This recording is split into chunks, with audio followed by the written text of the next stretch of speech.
এতিয়া এই বিষয় সন্দৰ্ভত মই ভেটেনাৰী অফিচাৰ বজালী ডাক্তৰ পাঠক কওঁ যে এইটো আমাৰ কৃত্ৰিম প্ৰজনন হয়, এইটো অলৌকিক নহয়। কাৰণ কিয় কেতিয়াবা মানে লাখমে ওৱান এই পোৱালি হয় এনেকুৱা ধৰণৰ। কিন্তু সাধাৰণতে টুইন মানে জমজ দুটা হয়ে, কিন্তু তিনিটা হোৱাটো খুব মানে বিৰল। এতিয়া বিৰল এনেকুৱাকৈ আমাৰ এআই মানে যিটো কৃত্ৰিম প্ৰজনন কৰা হয় বা নেচাৰেল যিটো আহে, তাতে আমাৰ যিটো ভ্ৰূণ এটা আমাৰ ভাষাত কয় মনোজাইগোট, ডাইজাইগোট, ট্ৰাইজাইগোট, মানে এইটো জেনেটিকেল ভাষা আৰু। এই মনোজাইগোট হ'লে এটা, ডাইজাইগোট হ'লে দুটা, আৰু ট্ৰাইজাইগোট খুব কমেই হোৱা দেখা যায় তিনিটা। এখেতৰ ঘৰতো এই গাইজনীৰ এনেকুৱাকৈ এআই কৰাৰ ফলত ট্ৰাইজাইগোটৰ মানে তিনিটা ভ্ৰূণ সৃষ্টি হৈছে, আৰু এই তিনিটা ভ্ৰূণ সৃষ্টি হোৱাৰ ফলত তিনিটা পোৱালি জন্মিছে। গতিকে এইটো ঘটনা হোৱা খুব কম দেখা যায়, আৰু এইটো আমাৰ সাধাৰণতে বিৰল বুলিয়ে ক'ব লাগিব। টুইনটো আছে, জমজতো আছে, এই অলপতে ধৰি লওক গোহাঁইপাৰাত হৈছে, অলপতে আমাৰ এই কি কয় নিত্যানন্দত হৈছে। গতিকে এইটো আমাৰ দুটাটো মানে নৰ্মেল বুলিয়ে ক'ব পাৰি, কিন্তু তিনিটা যিটো হৈছে এই তিনিটা হোৱাৰ ক্ষেত্ৰত এইটো বিৰল বুলিয়ে ক'ব লাগিব।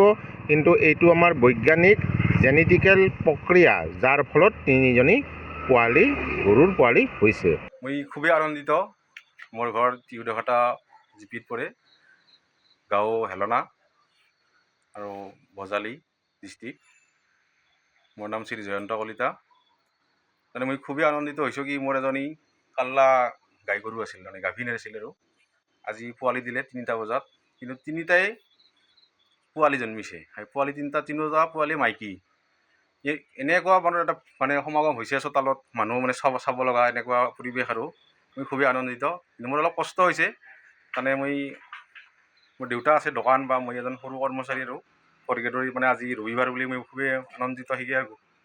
ভগৱানে এইখিনি মোক দয়া কৰিছে কি মই ঘৰত আছোঁ বৰ্তমান। এতিয়া বৰ্তমান 3টা পোৱালিটোৰ লগত লাগি আছোঁ, আৰু মাকজনী বৰ্তমান সুস্থ আছে, পোৱালি 3টাও সুস্থ আছে। ডক্টৰৰ লগত পৰামৰ্শ কৰিছোঁ, ঔষধ লিখিছে। এতিয়া খুবেই মই আনন্দিত আৰু এই বিষয়তে। মানে বেজি প্ৰথম এইটো যিটো ভেকচিন দিয়া বুলি কয় নেকি, সেইটো মানে দিলোঁ ডক্টৰৰ দ্বাৰাই, বা আমাৰ ইয়াতে VFA আছে তেখেতৰ দ্বাৰাই। পিছত তেতিয়া মানে গাভিন নহ'ল, আৰু তাৰপিছত মই এদিন মানে আৰু নেক্সট সেনেকৈ গৰম আহি থাকোঁতে পথাৰত লৈ গ'লোঁ। পথাৰত সেনেকৈ গাভিন হৈছিল, আৰু সেনেকৈ ধ্যান দিবা আৰু মোটামুটি পোৱালি দিবা 10 দিনমান আছিল। আৰু এই 10 দিন আজি ৰাতিপুৱা আলোচনা কৰিছিলোঁ মোৰ মিছেছৰ লগত, বোলো আৰু 10 দিনৰ পিছত পোৱালি দিব লাগে, কিন্তু যিটো মই কণ্ডিশ্যন আৰু সেই হিচাপে ক'লোঁ কি আজি দিব পাৰে পোৱালি। আৰু মই এতিয়ালৈ ভাত পানী খোৱা নাই, মোৰ মিছেছো খোৱা নাই, মানে এনেকুৱা মানে দুজনে বা মোৰ ল'ৰাই লাগি আছে আৰু এনেকুৱা পৰিৱেশত। তাৰমানে ৰাতিপুৱা 3টা বজাত এজনী পোৱালি দিলাক। পোৱালিটো দিয়াৰ পাছত চোতালত অলপ ৰ'দ আছিল, ৰ'দত ওলাই আনিলোঁ। নেক্সট অলপ পাছত আৰু এটা পোৱালি হ'ল।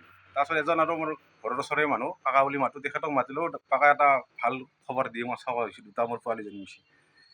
সেনেতে তেখেতৰ আগতে আৰু পোৱালি এটা জন্মিলে। মানে এনেকুৱা পৰিৱেশ তাৰমানে মই কোনো দেখাও নাছিলোঁ, শুনাও নাছিলোঁ। আৰু মোৰ চোতালত এতিয়া আন্ধাৰ হৈ গ'ল, মানে মোটামুটি দিনৰ পোহৰতে বহুত মানুহ সমাগম। আৰু মোৰ ঘৰটো আপোনালোকে চাব আহিব পাৰিব, হেলনা ৰাস মন্দিৰৰ ওচৰতে, মানে পোষ্ট অফিচ আছে, আৰু পোষ্ট অফিচ আৰু ৰাস মন্দিৰ একেলগে তাৰে ওচৰতে মোৰ ঘৰটো। যিকোনো খবৰৰ বাবে যোগাযোগ কৰক 7099017330, লগতে 7099017110 নম্বৰত।